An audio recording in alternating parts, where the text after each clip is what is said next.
उत्साह के साथ, गरिमा के साथ उस बलिदान को याद कर रहा है।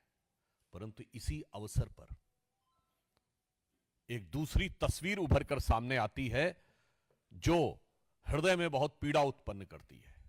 बेलगावी में कांग्रेस के द्वारा जो आयोजन किया जा रहा है उसमें बीजेपी कर्नाटक की तरफ से एक ट्वीट जारी होता है जिसमें भारत के नक्शे में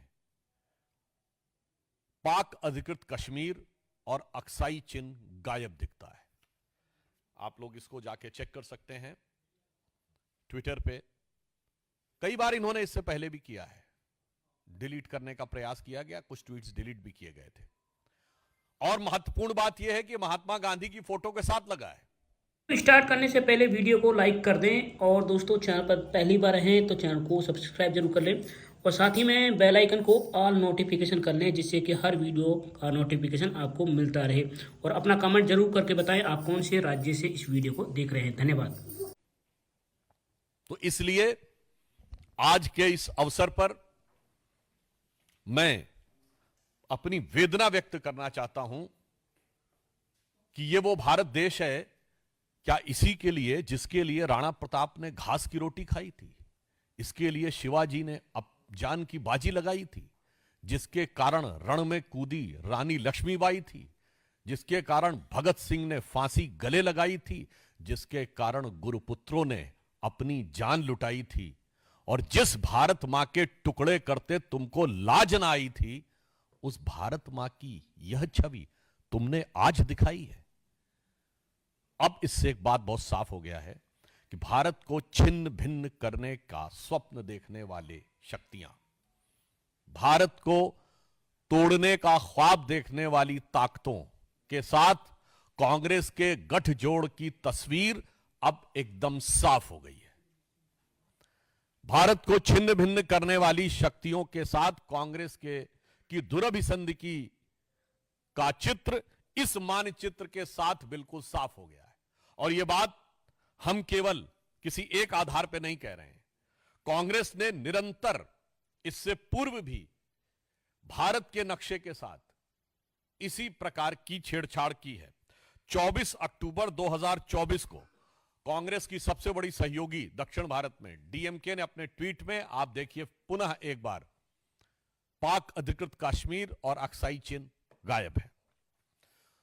कांग्रेस के वरिष्ठ नेता ने श्री शशि थरूर ने 30 सितंबर 2022 को कांग्रेस के आंतरिक चुनाव का, यानी अध्यक्ष पद का जो चुनाव हो रहा था, उसके प्रत्याशी के रूप में जो अपना मैनिफेस्टो जारी किया। देखिए एक बार फिर ये ट्वीट डिलीट कर दिया गया था मगर इसके स्क्रीनशॉट्स अवेलेबल हैं। 30 सितंबर 2022 फिर पाक अधिकृत कश्मीर और अक्साई चिन्ह गायब है। राहुल गांधी जी ने 12 फरवरी 2020 को ट्वीट किया, कोरोना के समय, जब कोरोना शुरुआत हो रही थी। एक बार फिर उसमें पाक अधिकृत कश्मीर और अक्साई चिन्ह गायब था। इवन आपको ध्यान हो, एक बार इन्होंने ट्वीट किया था जिसमें कि नॉर्थ ईस्ट ही गायब था, जिसको लेकर असम के मुख्यमंत्री हेमंत बिश्व शर्मा जी ने बड़ी कड़ी आपत्ति भी दर्ज की थी। फिर आप देखिए शशि थरूर जी का 21 दिसंबर 2019, एक बार फिर इसमें पाक अधिकृत कश्मीर और अक्साई चिन्ह गायब है। अब हम कांग्रेस पार्टी से बहुत सीधा और साफ सवाल पूछना चाहते हैं कि आज जो आपने एक्स पर पोस्ट किया है और पिछले समय में जब ये ट्विटर था तो जो आपने ट्विटर पर ट्वीट किए थे, उन सब में पिछले कई सालों से एक नहीं कई बार, इवन कांग्रेस की वुमेन्स विंग द्वारा भी एक बार ट्वीट किया गया था उस समय, उसमें भी यही स्थिति थी। लगातार भारत के अलग अलग हिस्सों को काट कर क्यों दिखाया जा रहा है? यह सिर्फ संयोग है या किसी व्यवस्थित भारत विरोधी प्रयोग का हिस्सा है? हम सीधे कांग्रेस से पूछना चाहते हैं कि यह लगातार भारत के हिस्सों को काट कर दिखाना, यह किसके इशारे पर हो रहा है? क्या कोई सोरस सीक्रेट सर्विस से सिग्नल आ रहा है, या फिर कोई आपको लगातार अन्य भारत विरोधी शक्ति जिनसे कि आप अक्सर सुरताल मिलाते हैं, वो 7 समुंदर पार से आपको कोई संकेत दे रही हैं? क्योंकि यहां पर विषय एक बार का नहीं है, यह विषय बारंबार का है और सिर्फ मानचित्रों का नहीं है। आप उन लोगों के साथ खड़े हैं, याद करिए सीए के आंदोलन के समय उन लोगों का समर्थन किया था जिन्होंने कहा था और कुछ ना कर पाए तो कम से कम चिकन नेक काट के नॉर्थ ईस्ट अलग कर देना चाहिए। सीए के आंदोलन में चिकन नेक काट के नॉर्थ ईस्ट अलग कर देना चाहिए का क्या लेना देना था? कांग्रेस उनके साथ खड़ी थी। भारत तेरे टुकड़े होंगे नारे लगाने वालों के साथ खड़ी थी। तो आज हम कांग्रेस से बहुत साफ साफ पूछना चाहते हैं कि आप किन शक्तियों के आधार पर यह कर रहे हैं, और इसके साथ हम इसलिए भी पूछना चाहते हैं कि अब कांग्रेस टेक्निकली मुख्य विपक्षी दल है, मान्यता प्राप्त, क्योंकि पिछले 2 लोकसभाओं में तो उनके पास संवैधानिक दृष्टि से मुख्य विपक्षी दल की संख्या नहीं थी। तो जो कोई भी सांसद शपथ लेता है, आप सबने देखा होगा, तो क्या कहा जाता है? मैं भारत की एकता और अखंडता को अक्षुण्ण रखूंगा। तो कांग्रेस पार्टी और उसके नेता प्रतिपक्ष संविधान की शपथ का उल्लंघन कर रहे हैं कि नहीं? इसलिए कांग्रेस का राष्ट्र विरोधी चेहरा, और मैं यह भी कहना चाहूंगा कि इससे पहले भी ये देश को टुकड़ों में बांटकर राज कर चुके हैं, सियासत कर चुके हैं, और इसके बाद भी आपने देखा है कि आज भी प्रांत में तोड़ना हो या वर्ग में तोड़ना हो या जातियों में तोड़ना हो, उसके लिए निरंतर लगे हैं। और यह बात मैं ऐसे नहीं कह रहा हूं, कांग्रेस के इसी कर्नाटक में जहां उनका कार्यक्रम चल रहा है, वित्त मंत्री डीके सुरेश जी का बयान याद है कि उन्होंने कहा कि साउथ इंडिया टैक्स ज्यादा दे रहा है। तो पत्रकार ने उनसे पूछा तो क्या आप अलग होने के बारे में सोचेंगे? उन्होंने कहा हां, हम अलग होने के बारे में भी सोच सकते हैं। यह कांग्रेस सरकार के वित्त मंत्री का दिया गया बयान है। सैफुद्दीन सोज जम्मू कश्मीर कांग्रेस के अध्यक्ष रहे, जिन्होंने कहा कश्मीर को भारत से अलग हो जाना चाहिए, अपनी किताब में लिखा है। यह जम्मू कश्मीर कांग्रेस के अध्यक्ष रहे हैं। राहुल गांधी जी की भारत जोड़ो यात्रा में तमिलनाडु में वो एक ऐसे पादरी जॉर्ज पुनिया को साथ में लेते हैं जो कहता है कि मेरी दृष्टि में भारत की धरती इतनी अपवित्र है कि मैं इसलिए जूते पहनता हूं कि उसके ऊपर मेरा हाथ टच ना हो जाए। इसलिए पूछना चाहता हूं, जब बेलगावी में आप एकत्र हैं तो क्या आपके बीच में कोई मंथन हुआ है कि भारत को किस प्रकार से छिन्न भिन्न करना है? यह उसी की अभिव्यक्ति हुई है? या मैं पूछना चाहता हूं कि ये कांग्रेस का कोई प्रस्ताव ऐसा विचाराधीन चल रहा है, या उनकी हाईकमान ने कोई कमेटी गठित की है जो निरंतर इस प्रकार के भारत विरोधी बातें और भारत के अंदर एक दूसरे से लड़ाने का प्रयास? याद करिए तमिलनाडु के मंत्री ने क्या बोला था बिहार वालों के लिए। तेलंगाना में कांग्रेस की सरकार है, वहां के मंत्री और मुख्यमंत्री क्या बोल चुके हैं उत्तर भारत और विशेषकर बिहार वालों के लिए? यह क्या है? एक दूसरे के प्रति नफरत। इसलिए यहां से कांग्रेस की मानसिकता साफ हो जाती है कि इनको देश के टुकड़े करके भी, समाज के टुकड़े करके भी, संस्कृति को अपमानित करके भी, वर्ग प्रांत और भाषा के ऊपर लड़ाकर भी येन केन प्रकारेण सत्ता प्राप्त करनी है। और अब ये जो निरंतर नक्शे दिखाए हैं, इससे कांग्रेस की का नक्शा कदम क्या है ये बहुत साफ हो गया है। परंतु हम अंत में यह आश्वस्त करना चाहते हैं कि प्रधानमंत्री श्री नरेंद्र मोदी जी के नेतृत्व में ऐसी सभी शक्तियों को लेकर सरकार सजग है, और हमें पूर्ण विश्वास है कि जितनी सरकार सजग है उतनी ही इस देश की जनता भी सजग है, सतर्क है, और एक पैनी नजर इन ताकतों पर रखे हुए है, और इनके मंसूबे कभी कामयाब नहीं होंगे। तो मैं इस पंक्ति के साथ समाप्त करता हूं कि जाति प्रांत और वर्ग भेद के भय को दूर भगाता है, भ्रम को दूर भगाता है। आज जो कांग्रेस प्रयास कर रही है भ्रम फैलाने का, जाति प्रांत और वर्ग भेद के भ्रम को दूर भगाता है। सबके मन का भाव एक है, सबकी भारत माता है, अनेकता में ऐक्य मंत्र को जन जन फिर अपनाता है, और देखो प्यारा देश हमारा आगे बढ़ता जाता है और कोई भी विरोधी शक्तियां, प्रतिगामी शक्तियां भारत के इस विकास को, भारत की शक्ति को रोकने में सफल नहीं होंगी। यह प्रधानमंत्री श्री नरेंद्र मोदी जी के नेतृत्व में भाजपा और एनडीए सरकार का संकल्प है। ठाकुर रविंद्र सिंह, जी न्यूज। टीआरएस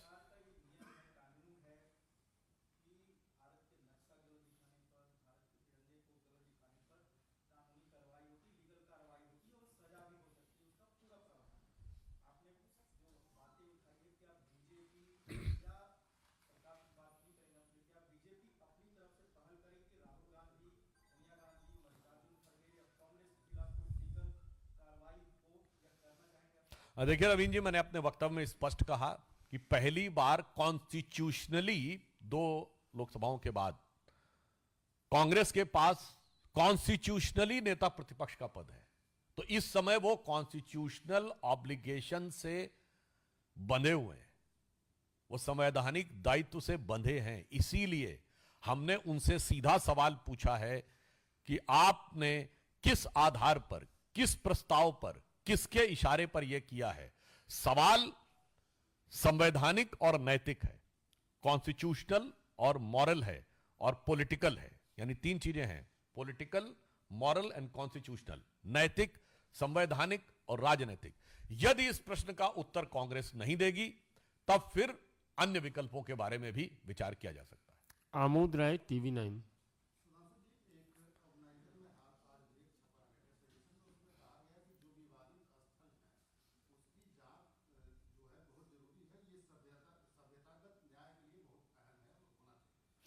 देखिए, इस विषय के ऊपर सर्वोच्च न्यायालय ने अपना मंतव्य दे दिया है, तो मुझे लगता है कि उसके बारे में अंतिम निर्णय आने तक प्रतीक्षा करनी चाहिए।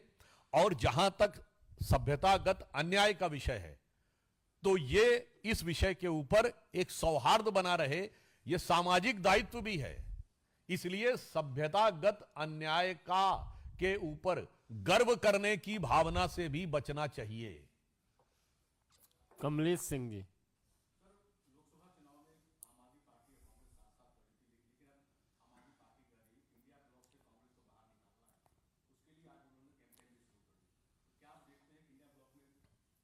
ये पहली बात तो मैं स्पष्ट कर दूं कि इंडिया ब्लॉक जैसी कोई चीज पार्लियामेंट में अस्तित्व में नहीं है।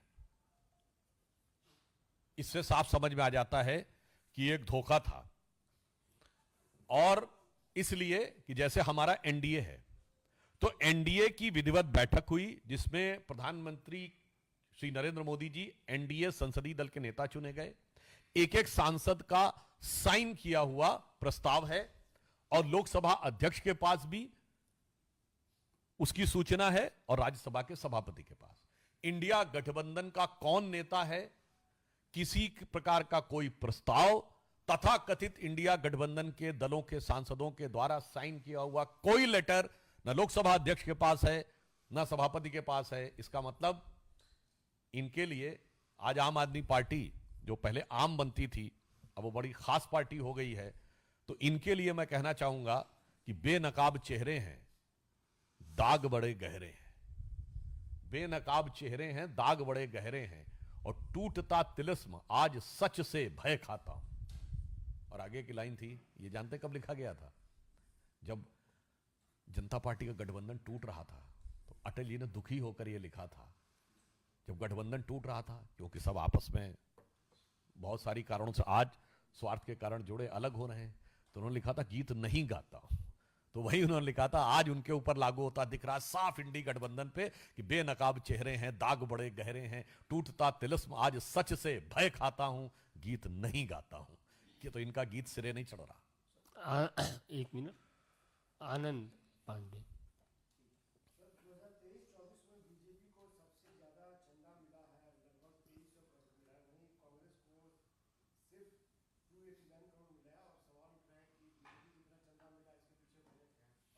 देखिए, पहले तो आप जो सूचना है इसका किस आधार के ऊपर स्रोत है, और अब तो इलेक्टोरल बॉन्ड के जजमेंट के बाद सारी चीजें ओपन पब्लिक डोमेन में है। अब तो सवाल यह भी पूछना चाहिए कि कांग्रेस को इससे पूर्व में हमारी तो कितने राज्यों में सरकार है? 19-20 राज्यों में, और तीसरी बार केंद्र में सरकार है। कांग्रेस शासित जिन राज्यों में उनको मिला है, जो इलेक्टोरल बॉन्ड से सामने आया था, आज तक उन्होंने उसका जवाब नहीं दिया है। और मजे की बात यह है, हमारे चंदे का तो हिसाब है 2014 से पहले तो कोई हिसाब ही नहीं है। हम पूछना चाहते हैं, क्या हवाई जहाज के बिल नहीं पे होते थे? क्या जो लोग उनके कार्यकर्ता जाते थे उनका होटल में रहना, गाड़ी, इन सबके खर्चे नहीं होते थे? एक पाई का हिसाब नहीं है। इसीलिए मेरा मानना है कि इस विषय पे हमारी सरकार का प्रयास और पार्टी का प्रयास पूर्ण पारदर्शिता का है, और इसका मैं प्रमाण देना चाहता हूं। दिल्ली का भी चुनाव होने वाला, आपको याद हो ना, 8-10 साल पहले आम आदमी पार्टी ने एक बार कहा था चाय पार्टी करते हैं, और चाय पार्टी की टिकट कितने का था? 20,000 रुपए का। याद है 20,000 रुपए क्यों था? क्योंकि तब तक नियम यह था कि 20,000 रुपए तक का अगर किसी ने कंट्रीब्यूशन दिया है तो उसका डिटेल देने की जरूरत नहीं है, वो कैश में दे सकता है। इसीलिए 20,000 रुपए की चाय थी। अच्छा, चाय क्यों थी? 20,000 में तो खाना भी खिलाया जा सकता है, खाने में तो काउंटिंग हो जाएगी कि कितने लोगों ने खाया। चाय में कोई काउंटिंग नहीं हो सकती कि कितने लोग आके पी गए। हमारी सरकार ने, मोदी जी की सरकार ने आने के बाद उस 20,000 को 2,000 कर दिया। अब चाय पिलाना मुश्किल हो गया है, चाय वाले ने जिस मुकाम पे पहुंचाया है। मोहित भट्ट।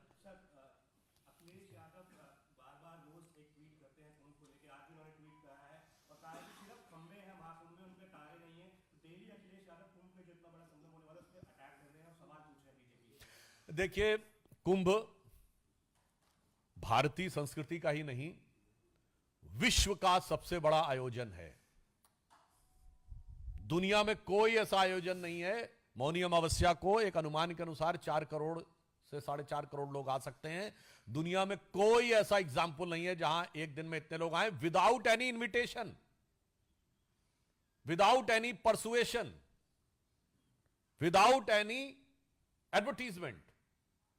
तो यह भारत की नैसर्गिक शक्ति का प्रतीक है। मगर क्या बताएं, जिन्होंने टोपी कोई दूसरी पहन रखी हो, जिनके ऊपर लाल रंग का प्रभाव कुछ ज्यादा हो, वो भारत के वास्तविक स्वरूप को नहीं दे सकते। और मैं पुनः एक बात और कह देता हूं, अखिलेश यादव जी पढ़े लिखे हैं, वो एक बार जाके इस बात को पुनः चेक कर लें। हमारा कुंभ का मेला 12 वर्ष में एक बार होता है, जुपिटर की साइकिल पे। 200-300 साल पहले किसी को जुपिटर की साइकिल नहीं पता थी। तो प्रयाग का कुंभ तब होता है जब बृहस्पति वृष राशि में होते हैं, चंद्रमा भी वृष राशि में होते हैं, और सूर्य मकर में होते हैं। सेलेस्टियल क्लॉक से होने वाले दुनिया के सबसे बड़े आयोजन में जो कोई व्यक्ति गलती देखना चाहे तो मुझे लगता है उसकी दृष्टि का दोष है, और उसे दृष्टि दोष के निवारण के लिए कुछ पूजा पाठ अनुष्ठान कराना चाहिए।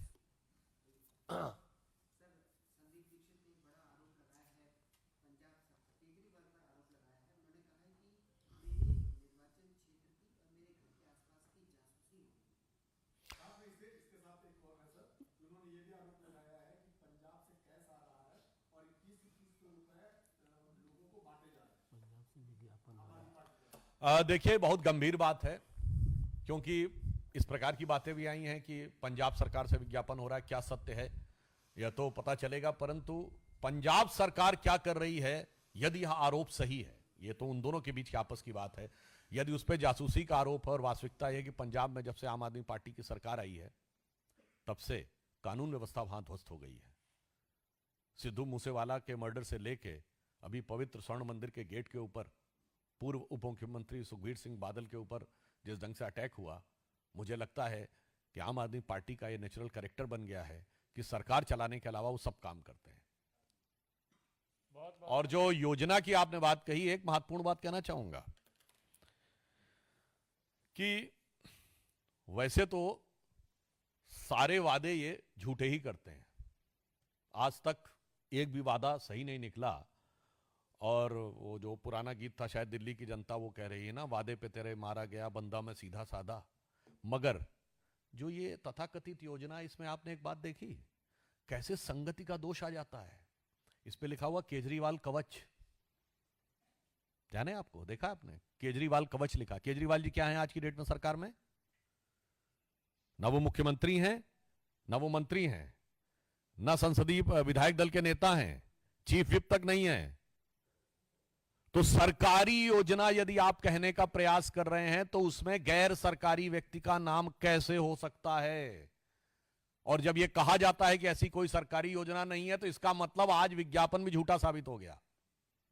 या ये वही संगति का प्रभाव है कि मनमोहन सिंह जी सरकार चलाते थे और फुटवा पे बड़ी बड़ी फोटो सोनिया गांधी जी की होती थी।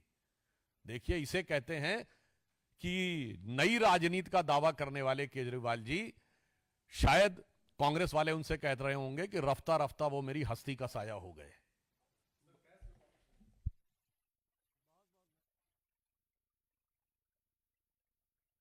देखिए, उनके ऊपर नाना प्रकार के आरोप लग चुके हैं। कोई ऐसा आरोप नहीं बचा है जो आम आदमी पार्टी के किसी नेता, विधायक, मंत्री पर न लगा हो। फर्जी डिग्री से लेके स्वास्थ्य में भ्रष्टाचार से लेके, एक पौवे के बदले दूसरा पौवा फ्री देने से लेके, माफियाओं के साथ बातचीत करने से लेके, और उनके एक विधायक के ऊपर उनकी पत्नी ने आरोप लगाया था कि कुत्ते से कटवाते थे। तो मुझे लगता है इतने विविध प्रकार के आरोप लग चुके हैं, तो हो सकता है उसी आरोपों की श्रृंखला में ये भी एक आरोप हो, तो कोई नई बात नहीं है, क्योंकि ये नई राजनीति के नए नए चेहरे हैं जो आम आदमी पार्टी के द्वारा आज दिखाई पड़ रहे हैं।